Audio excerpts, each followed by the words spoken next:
The spaceport lights flickered as the new cadets stepped off the shuttle. Aliens of every shape and size marched proudly in groups wearing their academy badges. Tall ones with silver scales, four-armed warriors floating brains in jars. They were all here to train at the Intergalactic Combat Academy, the most feared school in the galaxy. And then she stepped off. A small human girl, thin, quiet, wearing standard gear too big for her shoulders. Her name tag read Mira, but no one paid attention to that. They just saw her size, her soft face, and her slow walk. Is that a cadet or someone's lost child? A big blue alien laughed. Others joined in, pointing, whispering, "A human? Here? Did they send her by mistake?" Commander Threx watched from the platform above, arms crossed, tail twitching. He said nothing, but his eyes followed Mira closely. Mira didn't speak. She looked at the aliens like she had seen them all before. She found her dorm quietly, didn't respond when her bunkmate, a 6-foot-tall insectoid, mocked her. She just unpacked a single photo of Earth, a wrinkled one, and placed it on her shelf. The next day, orientation began in the combat hall. Over 200 cadets stood in rows, their instructors watching like hawks. Commander Threx stepped forward. "This academy trains the best fighters in the galaxy," he said, his voice loud and clear. "Every cadet must pass trials of strength, speed, and instinct, including combat drills." He looked around, his eyes pausing on Mira. "I warn you all, never underestimate any species, no matter how they appear." Another burst of laughter came from the back. A group of 4 alien cadets chuckled loudly, looking at Mira. "Sure, Commander," one said, "especially the ones who can't even reach the lockers." Mira stood silently in her row, not blinking. Commander Threx's jaw tightened, but he moved on. Later that day, in the cafeteria, the jokes continued. Mira walked with her tray and sat alone. The food was strange, but she ate it slowly, quietly, ignoring the noise. "Hey, Tiny," one of the 4 bullies said, slamming his hand on her table. He was a muscular beast with tusks and armored skin. "You sure you're not lost? This ain't a babysitting academy." The other 3 circled her table, laughing. One of them reached for her tray. Mira grabbed it calmly and placed it aside. "I'm not here to eat," she said quietly. "I'm here to learn." "Oh, hear that?" The tall one grinned. "She talks." "You'll learn all right, human," another said, cracking his knuckles. "Let's see how you handle a little test in training tomorrow." That night, rumors spread fast. "Human girls getting jumped in the sparring ring," one cadet said. "She's finished," another said. "They'll crush her in seconds." But Mira was already asleep in her bunk, calm, steady, unmoved. She dreamed of Earth. Not peaceful fields, but storms, quakes, and roaring beasts. She had trained in places where air burned your lungs and rain cut your skin. Morning came, and the training room buzzed with excitement. The instructors called for free-form sparring. Mira stood at one end, waiting. The 4 bullies entered, smirking, surrounding her in a circle. "No rules," said one. "Just a warm-up." Commander Threx watched from the upper deck, eyes narrowed. He said nothing, just activated the observation mode. The room sealed, timers activated, medbots on standby. The bell rang, 1 second passed, then another. Then the first punch came, fast and heavy, aimed at her head. But Mira moved, not back, not away, but straight in. She ducked, spun, struck the attacker's ribs, then his neck. He dropped, gasping, unable to move. 3 left, 1 charged with claws out. Mira caught his arm, twisted, used his momentum to slam him into another. Bones cracked. A cry echoed. The last one stepped back, shocked. She looked at him, just looked. He panicked and charged, screaming. The timer stopped. 12 seconds had passed. 4 cadets lay on the ground, groaning, unconscious, or too injured to speak. Silence filled the training hall. Cadets stared in disbelief. Instructors frozen. Mira stood alone, her breathing steady. She adjusted her gloves and walked off the mat. No smile, no celebration. Just quiet footsteps. Commander Threx turned to the others. "I told you," he said calmly. "Never underestimate a Death Worlder." And from that moment on, no one laughed at the human again. The infirmary lights blinked softly as medbots hovered over the broken bodies of 4 alien cadets. Their bones were fractured, one had a dislocated shoulder, another had a concussion. None of them could explain what had happened. All they remembered was a blur, a human blur, a small girl who moved like lightning. While the academy whispered, Mira returned to her routine. She wasn't interested in becoming a legend. She only wanted to pass the course, but the galaxy wasn't going to let her walk quietly anymore. The next morning, Mira was called to the main hall. The screen displayed the full footage of her fight. High resolution, slowed down frame by frame, each move analyzed, each strike marked with astonishment by the instructors. She predicted their attacks before they moved, one said. She didn't even hesitate, another added. Her heart rate didn't spike, the medical officer whispered, eyes wide. Commander Threx stood silently at the front, his arms behind his back. He didn't praise her, didn't scold her. He only looked around the room and said, Lesson 1. Some species are born strong, some are built strong. Death Worlders, however, are forced to become strong. That night, no one spoke to Mira, not out of hatred, but out of fear. The girl they had mocked had become a warning. Some even said she might be a secret weapon, a walking experiment from Earth. By the third day, the academy changed. Cadets trained harder, watched Mira closely. Some feared her, others wanted to challenge her, but only one group wanted revenge. In the shadows of the lower barracks, the older cadets planned. They think she's special, hissed Ground, a reptilian cadet from the Infirmary system. She made us look like fools. She's small but fast, said Droll, a silent heavy hitter with reinforced arms. But maybe we don't need speed, maybe we just need numbers. They didn't want a fair fight. They wanted a message. That night, Mira received a strange invitation, a coded signal. Private sparring session, observation room 7. No names, no instructor listed, just coordinates and time. Mira read it twice, then folded her bedding. She didn't report it, didn't question it. She only tied her boots tighter and walked out. Room 7 was dark, isolated, deep in the academy's old wing. She stepped inside and saw nothing but dim lights and empty space. Then the doors locked behind her. 12 figures stepped out from the shadows, big, armored, each one smirking. Grahn stepped forward, arms crossed. No medbots, no cameras, he said. Just us. You embarrassed us in front of the whole academy, he growled.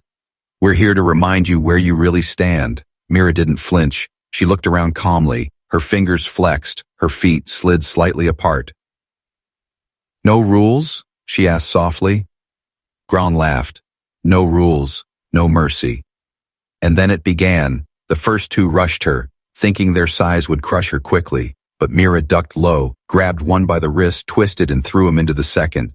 Both crashed into the wall. Another came from behind. She spun and kicked him straight in the knee. He howled and fell. Within 10 seconds, 3 were down, but the others didn't back away. They came as a pack, trying to trap her in the corner. Droll charged with a roar. Mira let him get close, then stepped aside at the last second. He hit the wall so hard the lights flickered. They were stronger, yes, but Mira was trained on Earth, on a planet where falling meant death, where storms had teeth, where every moment was survival. She wasn't just fast, she was efficient, brutal, and patient. 5 more went down, one by one, and then only 2 stood left. Grahn and another tall beast with 4 arms. Grahn snarled, charging with a blade. Mira rolled, grabbed the handle, disarmed him, and struck his chest. He gasped, eyes wide before collapsing. The last one looked around at his fallen friends. He raised his hands and backed away. I didn't sign up for this, he whispered, then ran. Mira stood alone again, sweat on her brow, blood on her knuckles, but no fear in her eyes. The door finally unlocked. Commander Threx stood outside as if he had known all along. I told them not to test her, he said to himself. She is the test. Mira walked past him without a word. Behind her, the hallway echoed with silence. The academy would never be the same again. The Galactic Council had watched wars, witnessed black hole births, and negotiated with species older than time. But now they all sat in silence, watching a replay of a small human girl defeating 12 alien cadets without weapons. It wasn't a battle, it was a warning. The footage paused, zoomed in. Her face was calm, her breathing steady, her eyes unreadable. She's just a cadet, whispered the Zarn intelligence director. Impossible, hissed the Venari general. She moved like a trained assassin. She is from Earth, said the Undari scientist slowly. They call it a death world for a reason. The room trembled, not from noise, but from the weight of realization. Back at the academy, Mira sat alone under the stars. Her bruises had healed, but the whispers had grown louder. The alien cadets no longer mocked her. Now they feared her. Some avoided eye contact, others watched her from a distance. She was no longer the girl who arrived quietly. It was something else now. In the med bay, doctors gathered her blood samples, scan type, species human. The screen blinked. Planet of origin, Earth, category Class X death world. Wait, a nurse said. What's that reading? The system highlighted something strange. Her adrenaline never spiked during combat. Her pain response was muted. Her reaction speed surpassed most cybernetic species. That's not normal, whispered the lead medic. Another tapped into her Earth records, but most were blacked out. Name, Mira Wells. Status, cleared for intergalactic training. Background, redacted. The medics looked at each other in silence. One of them finally said what they were all thinking. She's not here to learn, he whispered. She's here to be watched. The rumors spread faster than light. Human cadet might be enhanced, some said. She's a soldier in disguise, others claimed. No, said a quiet voice in the dorm hall. She's what humans really are. In the simulation rooms, instructors began changing the tests. They added more complexity, more unpredictability, but Mira kept passing. She didn't just win, she survived. Every trial thrown at her felt like something she had faced before. Toxic gas chamber? She held her breath longer than the test required. Acid terrain? She walked it without a scream. Zero gravity combat? She adapted in seconds. She shouldn't be doing this well, a robotic examiner said. The lead officer only nodded. Unless Earth trained her for war before she could walk. The Academy Command sent a request to Earth for clarification. They received a short reply. She is average, the message said. Average, someone shouted. Then what are their elites like? Meanwhile, Mira started drawing attention from unexpected places. Advanced species began observing her, taking notes. One day, a psychic tried to read her mind during a test. He screamed and it collapsed, blood dripping from his nose. No barriers, he cried. Only storms. That same day, a large cadet named Hearn approached her. He was 4 meters tall, armored skin from a warlike species. Where did you learn to fight like that, he asked. Mira looked up at him. Earth, she said simply. What's it like, he asked, curious now, not mocking. She thought for a moment. It's loud, she said, and it doesn't forgive weakness. That answer spread like wildfire. No one laughed at Earth anymore. They started researching it. Volcanic storms, ice hurricanes, gravity shifts, predators with invisibility. No wonder they're so strange, a cadet whispered. On Earth, danger is everywhere, another said. Maybe she's not the strongest human, someone added. Maybe she's just the first. That night, Mira sat in the dark gym alone. She practiced movements she learned as a child, not from books, but from surviving. Behind her, Commander Threx appeared. You're causing quite a stir, he said. Mira didn't turn. I didn't ask for attention, she replied. I know, Threx nodded. But your existence is the message. He paused, then added, Do you know what the Council is calling you? Mira shook her head. They call you the Shadow Spark, he said. The thing that lights fear without noise. Mira looked at her hands. I just want to be strong enough to protect, she whispered. Commander Threx stared at her. Then train, he said, because soon they will test not just your strength, but your reason to use it. And with that, he left. Leaving Mira alone in the darkness, the Academy no longer saw her as a girl. They saw her as a mystery, and the galaxy. The galaxy had just begun to ask the most dangerous question of all. What are humans? The lab was locked from the inside. No windows, no sound, just cold white lights and machines humming softly. 5 scientists stood around a single vial of blood. It was red, human, and still warm. This sample should would exist, whispered the chief geneticist. It's from a cadet, said another. She's not even elite. The head of research stared at the blood like it might bite him. She's a death worlder, he said. That means elite. Mira's blood was different. Too many red cells, too much oxygen capacity. Tissue scans showed rapid recovery rates. Her muscle fibers had micro-strands unknown to science, her bones laced with something stronger than metal. "She's not a soldier," the assistant mumbled. "No," the chief replied. "She's a survivor." Outside the lab, the Academy's security team stood on alert. No one was allowed near the human cadet without clearance. Not after what happened in Room 7, not after what she did to 12 trained fighters. The footage was still being watched on Galactic networks. Millions of views, billions of questions. How did she move like that? How did she predict every strike? How could someone so small be so deadly? Inside the Council's war chamber, leaders from 50 different systems debated. "If this is what their cadets can do," one growled, "we need to update our war models." "We always assumed humans were weak," another admitted. "We were wrong," said the Zarn Prime Admiral, his voice flat. "Very wrong."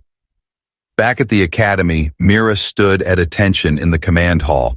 She had been summoned without warning. Her face was calm, but her fingers twitched slightly. She was alert. Commander Threx entered with a small device in hand. "Cadet Mira," he said, "you are being reassigned." Mira blinked. "Reassigned?" Threx nodded. "Trial of endurance," he said. "The wilderness test. No team, no backup, no weapons." The other cadets gasped quietly. That test was deadly. A jungle with toxic air, wild predators, unstable terrain. Most who entered came back broken. Some never came back at all. "I accept," Mira said without emotion. Threx stared at her. "Laisei-chan." Oaking for fear, he found none. "She studied this moon," a tactician whispered. "No," Threx corrected, watching her footage closely. "She guessed, and she was right." On day 2, gravity began to twist. The terrain bent sideways, then flipped without warning. Mira held onto a rock ledge with one arm, her legs dangling above a pit of fire. She didn't scream, didn't panic. She waited for the pull to shift again, then climbed. By that night, she had carved safe zones and left signs for herself, as if expecting to be chased. The council watched in silence. "She moves like she's always being hunted," one said. "She probably was," another replied. Day 3 brought the worst storm recorded on that moon. Winds of molten sand, lightning that could melt steel. Her pod shelter melted in an instant. She ran, leaping across jagged cliffs, face bleeding from heat bursts, and then she vanished. The satellites lost her. All signals died. Some thought she had finally fallen. But on the morning of day 4, a sound broke through static. A signal, weak but clear. It was Mira. "I'm alive," she said, requesting extraction. When the rescue ship landed, they found her standing in the open, wearing armor made from the molten shells of moon beasts. In her hand was a spear forged from a lightning rod. On her back, a scorched flag handmade from firecloth. It read one word, human. The crew that picked her up didn't speak. One of them whispered, "She shouldn't be alive." And yet there she was, breathing, standing, watching the sky like it had challenged her, and lost. At the Academy, cadets gathered as her dropship landed. They didn't cheer. They stepped back, forming a silent corridor as she walked through. Every eye watched her, but no one dared speak. Mira returned to her bunk, washed the burns, closed her eyes, and slept like the fire had only been a dream. The next morning, her trial of fire record was offy. Chile logged, status, past, duration, 84 hours, casualties, 0, known reactions from observers, fear, confusion, respect. Commander Threx stood before the Galactic Academy board. "She is not like the others," he said. "She doesn't just survive," he continued. "She conquers." And deep in the data archives, her name was entered into a new file. Code name, Ashborn, species human, status unknown potential. But Mira didn't care for titles. She just looked out the window at the stars and wondered, quietly, what the galaxy would try next. It began with silence, not the silence of fear or respect, but the deep, waiting silence of a storm about to start. The Academy halls were still. The cadets moved quietly, eyes shifting. Something was coming. Everyone could feel it, and it had one name, Ralgar. Born on the war moon of Gorath, raised inside a combat tank. He was not a cadet. He was a walking fortress. His arms were plated with living metal, His heartbeat synced with battle rhythms. He had never lost a duel. And now he wanted her. In the central mess hall, Ralgar slammed his plate down and stood. "I challenge Mira of Earth," he growled. His voice echoed through the chambers. No one spoke. No one moved. Mira looked up from her seat. Her eyes were calm, her spoon still in hand. "I accept," she said. She didn't raise her voice, but it cut through the room like a knife. The Academy issued an immediate alert. Honor duel. Approved. Location. Open combat arena. Time. 0600 hours. All species were invited. The stands filled with aliens from across the sector. The duel was broadcast on 12 channels. Even the council tuned in, silently watching. Ralgar arrived in full battle form. Armor fused to his skin. 2 weapons in hand. Plasma axe and a stun hammer. He roared as he stepped into the ring. The ground vibrated beneath him. Mira walked in with no armor, no weapons. Just a cloth wrap around her hands and boots made from death jungle hide. No expression on her face. The referee looked nervous. "This is a duel to surrender," he said. "No death blows unless declared." Both nodded. The bell rang. Ralgar charged like a meteor, screaming, weapons swinging. The air around him cracked from power, but Mira didn't run. She slid under his first strike, dodged the second. Her feet barely touched the ground. She moved like wind through fire. Then she struck. One hit to the side of his leg, fast, sharp, surgical. He stumbled, surprised. He swung his axe wildly. Missed. She kicked his knee, spun, and struck his ribs. The impact made his armor dent. The audience gasped. "Impossible," whispered a general watching from orbit. "That strike would break a stone wall," Ralgar growled, now furious. He activated his armor's shock pulse. Electricity danced around him, burning the air. Mira paused, watching, calculating. Then she did something no one expected. She stepped forward, into the electricity. Her body took the shock, but she kept moving. Sparks flew from her arms. Her eyes glowed for a second. She slammed her palm into his chest. His armor cracked, then shattered like glass. He fell back, stunned, gasping, and Mira stood over him, her voice quiet. "Do you surrender?" Ralgar tried to rise, once, twice, but his body wouldn't move. Finally, he nodded. "I yield," he whispered. The arena fell completely silent. Then the crowd erupted, not in joy, but in disbelief. A human, bare-handed, had defeated the Academy's strongest warrior, not with rage, not with size, but with precision. Later that day, footage of the duel went viral. Galactic forums exploded. "This can't be real," some said. "She must be enhanced," others argued. "No," said Commander Threx in an interview. "She's just human." Back in her room, Mira iced her knuckles. The burns on her skin were still fresh from the shock pulse, but her mind was calm. She wasn't proud. She wasn't angry. She was ready, because she knew something the others did. This duel wasn't the final test. It was only the beginning. Across the galaxy, Earth's signal was picked up by old enemies and old allies, and for the first time in centuries, the galaxy whispered one word with caution: human. And for the first time ever, that word didn't mean weak. It meant warning. At 300 Galactic Standard Time, alarms echoed across the highest floor of the Galactic Council Tower. Not for war, not for invasion, but for something far worse. A message, short, quiet, and terrifying. It came from Earth. Just 4 words. "We're just getting started." Inside the Council War Chamber, 50 different species sat frozen. A silent image hovered before them. A girl wrapped in tattered cloth, standing over a broken warrior twice her size. Around her, silence. Inside her, potential that made even the stars seem small. "She is not a symbol," one counselor said. "She's a blueprint." "If this is just one of their cadets," another added, voice shaking, "then Earth must be hiding monsters." "No," came the voice of the oldest being in the chamber. "Not monsters," he said slowly. "Humans." Back at the Academy, Mira sat on the highest ledge of the training tower. The wind howled around her, but she was still, watching the night sky. Inside her hand was a small wrinkled photo of Earth, mountains, forests, storms, beasts, her home, her reason. Below, cadets whispered her name with fear and awe, not because she was violent, but because she chose not to be. Commander Threx stood behind her, arms crossed. "The Council fears you now," he said. "They should," Mira replied softly. But not because of me. Threx raised an eyebrow. She continued. They fear the question I represent. What if Earth has more like me? And Earth did.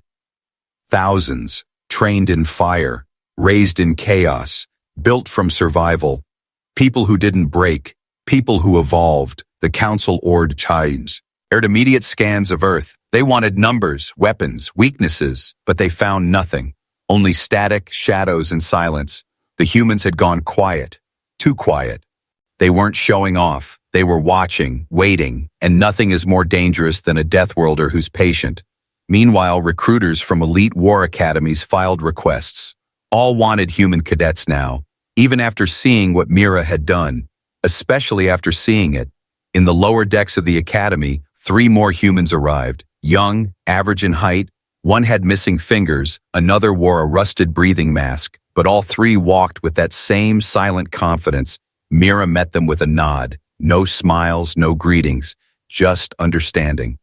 They weren't friends, not yet. They were family, born from the same brutal planet, shaped by the same unforgiving hand. Soon, whispers of a new division began, an Earth-born unit, special forces trained not in power, but in restraint, because the galaxy now understood something terrifying.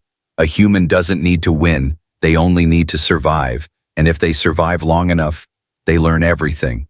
The Council issued a warning to all major systems. Do not provoke Earth. Engage diplomatically. Monitor quietly. But it was too late. Fear had already taken root. Not the fear of warships or bombs, but the fear of what comes next. The fear of a species that thrives under pressure. The fear of humans who learn from pain. Mira's name was now studied in classrooms across the stars, not as a hero, not as a villain, but as a shift in galactic order. A new era had begun, not one ruled by power, but one challenged by resilience. As she stood in the academy's courtyard one last time, a young alien cadet approached her, trembling. How did you get so strong?" he asked. Mira looked at him gently and said, "Where I come from, strength isn't a choice." And then she walked away, not to applause, not to glory, but into the shadows, where humans are most dangerous, where silence is loudest, and where the galaxy would never forget her name again.